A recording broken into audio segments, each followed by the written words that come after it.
requested video from a person named Caramel Slider 298, and this video is going to be in two parts. The first part is the part that Caramel Slider requested. It's going to be a video on my Colombian slider turtle. I just put him in here to dry out for a second. So here he is. Oh, he left us a surprise. So this is him.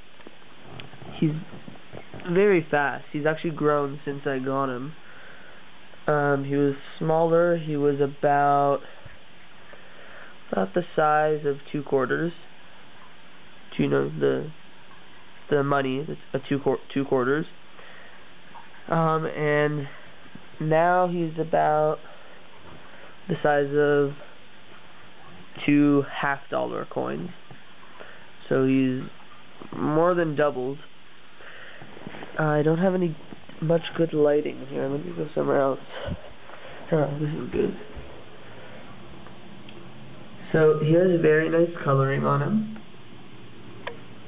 And here, that's a good view of his shell if he would stop moving much. He's very cute. I really like him. And my favorite feature about him is how he has these little spots on his face. And he has a very nice design on his stomach. Oh, over here. He likes the camera, I guess. So he's a very nice color. His shell is peeling a bit. That's normal. Only in that really small spot. But yeah, that's basically him. I guess you could call him a yellow ear slider. He has little yellow ears.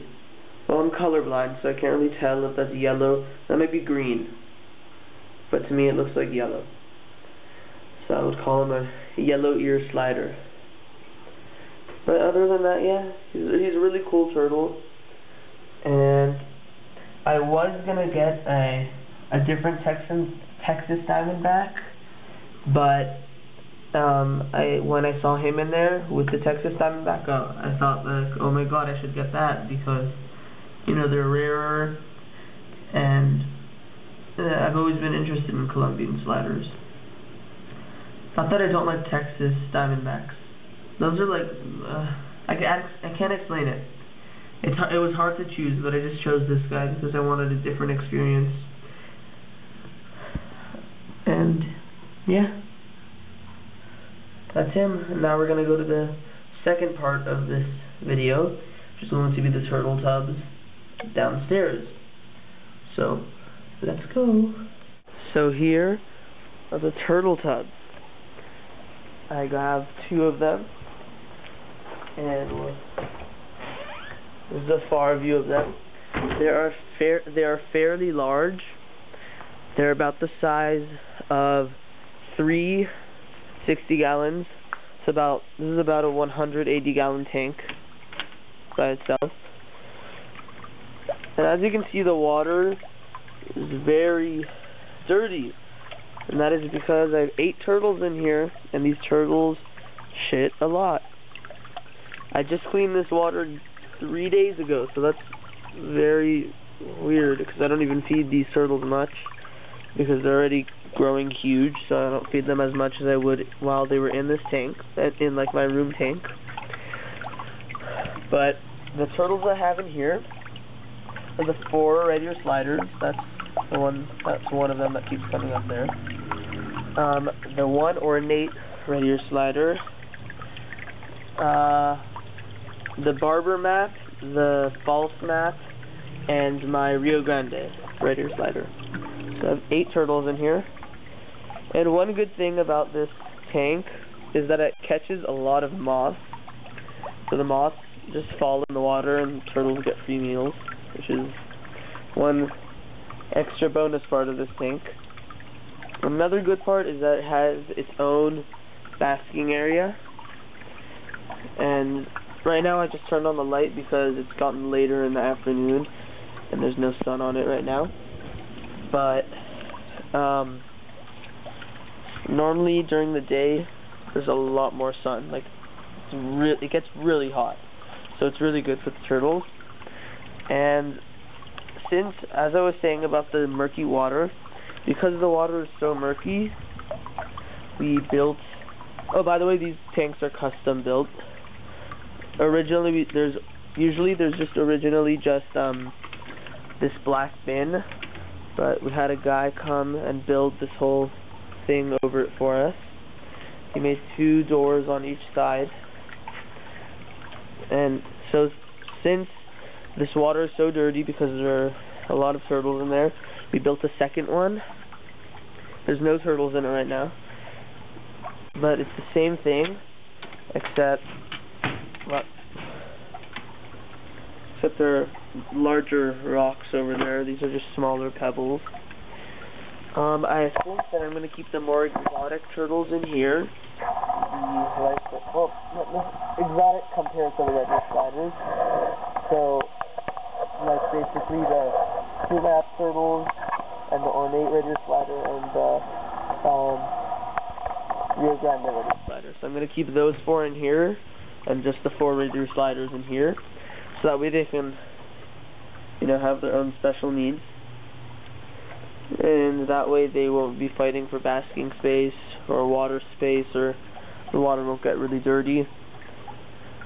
And what I have in here, I have 2 U4s, a 4+, a water heater for a 60-gallon tank, which is just enough for this, because the sun keeps the water warm by itself anyways.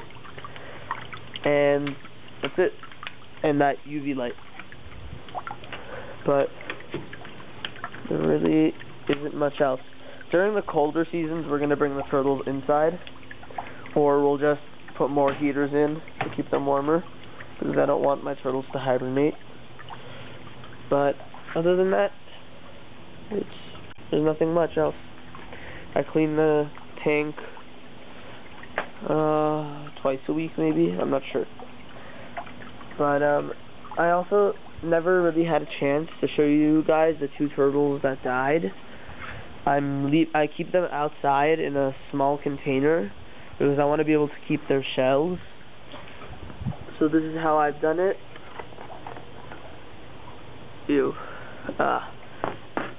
So we have this container. It's just a regular food container, which we're never going to use again though, with some wire on top of it so that animals don't come in and eat them. And his leg is like mushing away, which is really gross. Yeah. But I'm just doing this, I'm leaving them in here so that way I can keep their shells. I just keep them up here in the most sunny spot that I could find. And those 2 turtles are the northern black knobs and my Texas Diamondback, the one that I was talking about the other day. I mean, not the other day, just a few minutes ago in the last video. But yeah, that's really it. I'm really glad that that guy was able to custom build this for me, because it's perfect for the turtles. I live in California, Los Angeles, so if anyone ever wants to know the place where I got these bins, just personal message me and I'll give you the address to it. There's the false wrap right there. Oh, he went under. There's the ornate. Yeah, they're fun. They like it a lot. So that's really it. But also I have, if anyone was wondering, the reason I have doors and a screen on top of it is just in case birds don't come in and eat the turtles. When the turtles get larger, then I might take off the top. Probably not.